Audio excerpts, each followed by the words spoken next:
Assalamualaikum warahmatullahi wabarakatuh. Selamat pagi anak-anak hebat. Hari ini kita akan belajar matematika ya nak. Yang pertama kita akan belajar tentang mengurutkan pecahan. Kemudian nanti kita juga akan belajar tentang bentuk-bentuk pecahan. Yang pertama yaitu mengurutkan pecahan. Adapun tujuan pembelajaran kita yang pertama yaitu anak-anak dapat mengurutkan pecahan dengan benar. Ya, mengurutkan pecahan itu dapat kita urutkan dari yang terkecil atau dapat kita urutkan juga dari yang terbesar. Nah, sekarang Bu Guru akan mencontohkan bagaimana sih cara mengurutkan pecahan. Yuk, anak-anak disimak ya dengan baik. Cara mengurutkan pecahan yang pertama yaitu jika penyebutnya sudah sama, maka langsung diurutkan pembaginya. Anak-anak masih ingat ya, pecahan itu terdiri dari pembilang dan penyebut. Nah, kalau penyebutnya sudah sama, kita tinggal urutkan pembilangnya. Contoh nomor 1, urutkan pecahan 7/12, 5/12, 11/12 dari yang terkecil. Nah, pecahan-pecahan ini sudah memiliki penyebut yang sama. Ya, betul, penyebutnya 12 ya nak. Jadi kita bisa langsung mengurutkan pembilangnya dari yang terkecil. Betul, dari yang terkecil mulai dari 5/12, kemudian 7/12, dan 11/12. Jadi, urutan pecahan dari yang terkecil yaitu 5/12, 7/12, dan 11/12. Nah, begitu juga jika kita akan mengurutkan pecahan dari yang terbesar. Contohnya, urutkan pecahan 7/12, 5/12, dan 11/12 dari yang terbesar. Penyebutnya sudah sama ya, 12. Sekarang kita tinggal urutkan pembilangnya dari yang terbesar. Yang terbesar berapa nak? 11, 7, dan 5. Jadi urutan pecahan dari yang terbesar yaitu 11/12, 7/12, dan 5/12. Begitu ya anak-anak, cara yang pertama. Mudah bukan? Kita lanjut ke cara mengurutkan pecahan yang kedua, yaitu jika penyebutnya berbeda. Gimana ya? Yuk kita simak ya anak-anak. Nah, cara yang pertama kita dengan menyamakan penyebutnya ya nak. Contohnya, urutkan pecahan 1/2, 1/3, 1/4 dari yang terkecil.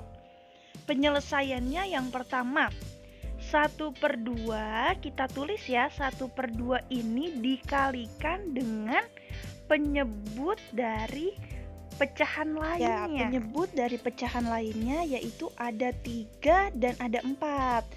Jadi kita kalikan ya nak, 1 dikali 3 dikali 4, 12.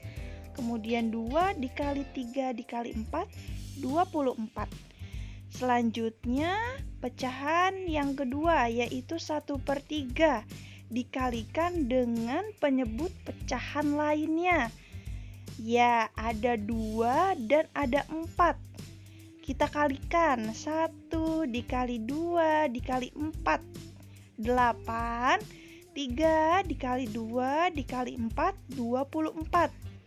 Nah, yang terakhir, pecahan 1/4 dikalikan dengan penyebut pecahan lainnya, yaitu ada penyebut 2 dan 3. Jadi kita kalikan, 1 dikali 2 dikali 3, 6, 4 dikali 2 dikali 3, 24. Sehingga jika diurutkan dari yang terkecil menjadi yang paling kecil yang mana? Ya, yang warna ungu ya, 6/24. Kemudian yang paling kecil lagi kita lihat Pembilangnya berapa?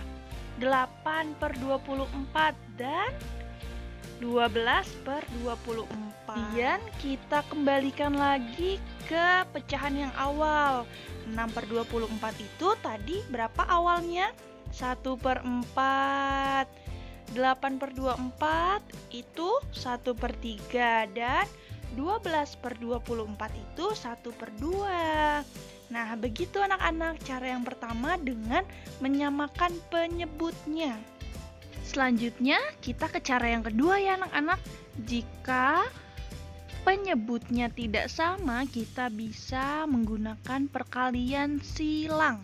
Untuk angka yang pertama, kita kalikan silang dari pecahan yang terakhir, yaitu 4 dikalikan 3 dikalikan 1 sama dengan 12. Nah, itu untuk bilangan yang pertama. Kalau untuk bilangan yang terakhir, kita kalikan silang dari bilangan yang pertama, yaitu 2 dikalikan 3 dikalikan 1. Jadinya 6.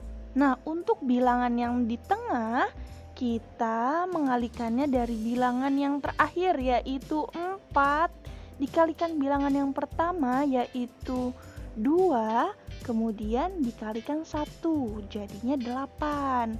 Nah, sudah dapat ya.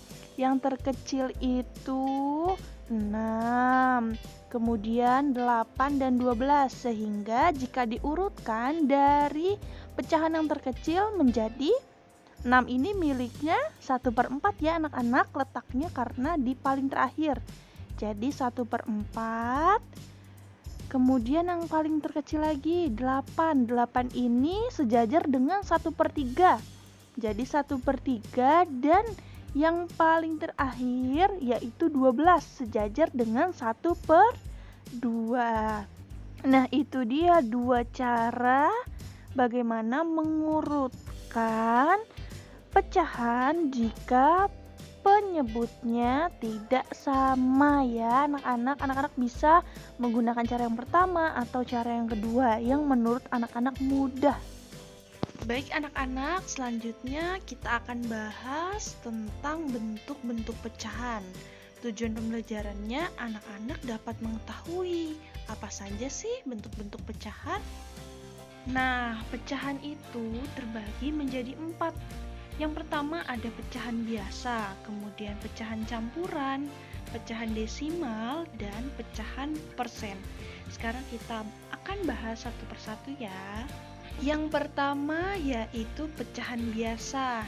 Nih, Bu Guru sudah contohkan pecahan biasa. Ada 2/5, 8/3, 5/2, 1/9, 9/7, 3/4. Pecahan biasa juga dibagi menjadi 2. Ada pecahan murni dan pecahan tidak murni. Apa sih bedanya Bu Guru? Perbedaannya yaitu kalau pecahan murni, pembilangnya lebih kecil daripada penyebut. 2 lebih kecil ya daripada 5. Kemudian kalau pecahan tidak murni, pembilangnya lebih besar daripada penyebutnya. Begitu ya anak-anak perbedaannya. Yang kedua yaitu pecahan campuran. Pecahan campuran ini adalah pecahan yang terdiri dari bilangan bulat dan pecahan. Contohnya 2, 1/3. Itu berasal dari mana Bu Guru? Nah, contohnya ini dari 7/3. 7/3 ini sama saja 7 dibagi 3 ya. 7 dibagi 3 ya 2. Sisanya atau lebihnya 2 dikali 3 6. Sisanya 1/3.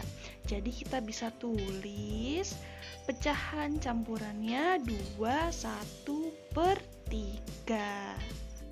Yang ketiga yaitu pecahan desimal. Pecahan desimal adalah sistem bilangan berbasis 10. Contohnya yang pertama ada Bu Guru punya 10 kotak, kemudian yang diarsir berwarna coklat ada 3. Berarti bentuk pecahannya 3 per jumlah keseluruhannya 10. Jadi 3 per 10 sama dengan 0,3. Begitu juga contoh kedua. Terdapat 10 bagian yang diarsir warna ungu ada 6. Jadinya yang diarsir 6 per jumlah keseluruhannya 10 sama dengan 0 per 6. Oh iya anak-anak, pecahan desimal ini identik dengan koma, 0 di belakang koma. Kemudian yang terakhir yaitu pecahan persen. Nah, pecahan persen adalah bentuk lain dari pecahan berpenyebut 100. Persen ditulis dengan lambang sebagai berikut. Contoh yang pertama yaitu 25% sama dengan 25 per 100. Selanjutnya 36% sama dengan 36 per 100. Dan 75% sama dengan 75 per 100. Nah, diingat ya anak-anak bahwa persen ini merupakan pecahan berpenyebut 100. Jadi kalau ada persennya, pasti penyebutnya itu 100. Oke. Baik anak-anak, sampai di sini pembahasan kita tentang mengurutkan pecahan dan bentuk-bentuk pecahan. Semoga apa yang Ibu Guru sampaikan dapat bermanfaat ya untuk anak-anak semua. Kurang lebihnya mohon maaf. Wassalamualaikum warahmatullahi wabarakatuh.